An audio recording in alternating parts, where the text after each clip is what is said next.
আসসালামু আলাইকুম, চলে আসলাম নতুন একটি ভিডিও নিয়ে। আজকে আমি আপনাদের সাথে শেয়ার করব আমাদের যে জমি ধান লাগানো হয়েছে ওই ধানের জমিতে ঘাস মারা ওষুধ দিতে হবে। কারণ ধান লাগানোর পরে দেখা যায় 1 সপ্তাহ বা 10 দিন পরে কিছু ছোট ছোট ঘাসগুলা জ্বালায়, আর ওই ঘাসগুলা আর কি ধানের অনেক ক্ষতি করে। সেক্ষেত্রে দেখা যায় যে হিউজ পরিমাণ ওখানে ঘাস জ্বালায়, আর ওই ঘাসগুলা নিড়াইতে গেলে লেবারের কস্ট এবং অনেক বেশি বেড়ে যাবে। এই জন্য ওই ঘাস যাতে নাকি না জ্বালাইতে পারে, আর ছোট ছোট যে ঘাসগুলা কিছু কিছু জ্বালাই থাকে 2-4 দিনের ভিতরে দেখা গেলো জ্বালায় যায়, ওই ঘাসগুলাও মারা যাবে। এই জন্যই আর কি আমাদের সর্বপ্রথম যে ঘাস মারার জন্য যে করণীয় সেগুলোই আর কি আপনাদের সাথে শেয়ার করব। সর্বপ্রথম আমাদের ওইখানে ইউরিয়া সার নিয়ে যাচ্ছে আর কি জমিতে।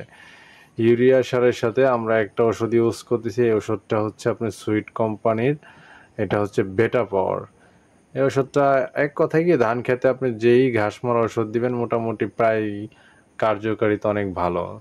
বিশেষ করে এটা সুইট কোম্পানির, কিছু আছে অটো গ্রুপের, এসিআই, এরকম অনেক ধরনের কোম্পানি আছে। আপনি ঘাস মারা ওষুধ আপনার 1 বিঘা জমিতে বেশি একটা খরচ হয় না, সর্বোচ্চ 90 থেকে 100 টাকা খরচ হয়।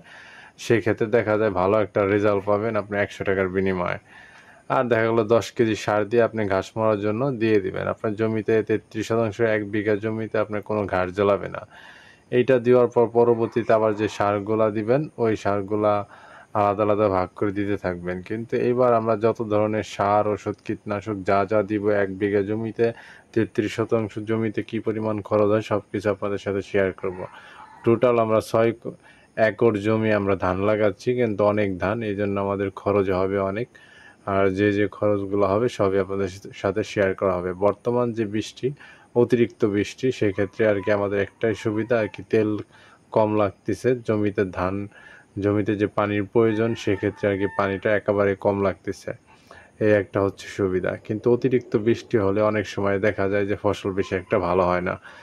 তারপরে দেখা যাক, আমরা যেহেতু এখন লাগাচ্ছি, ফসল শেষ হওয়া পর্যন্ত কেমন কী হয় সব কিছু আপনাদের সাথে শেয়ার করা হবে।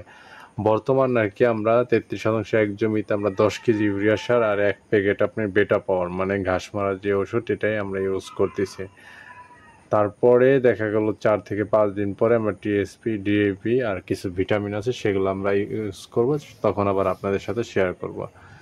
আমাদের বর্তমান আর কি যে ধানগুলা লাগানো হয়ে গেছে অলরেডি 12 বিঘার মতো আর কি, 33% জমি 1 বিঘা করে বলে, এরকম 12 বিঘা জমিতে ধান লাগানোও শেষ, আমাদের ঘাস মারা ওষুধ দেওয়াও শেষ। আর কিছু ধান আছে ওগুলো লাগানো হবে, ওগুলো দেখা যাবে যে আর 4 থেকে 5 দিন পরে আমরা ওই ধানগুলা লাগিয়ে দিব।